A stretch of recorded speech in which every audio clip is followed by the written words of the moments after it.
Ensure the plug and cord is in good condition.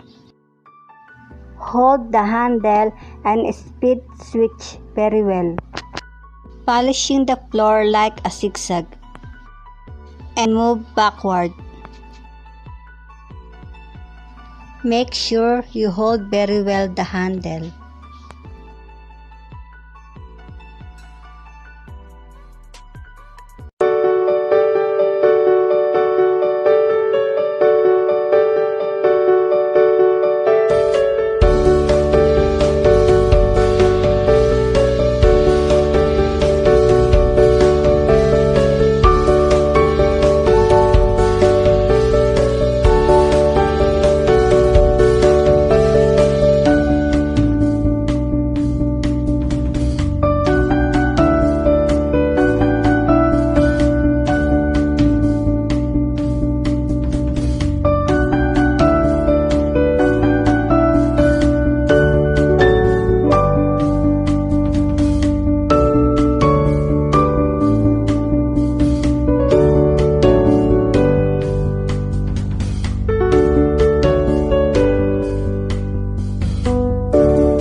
They tell me that I'm never gonna make it. They want me to do something that can make sense. They hate when I keep dreaming I'll be famous, but I don't give a fuck, I'ma keep chasing.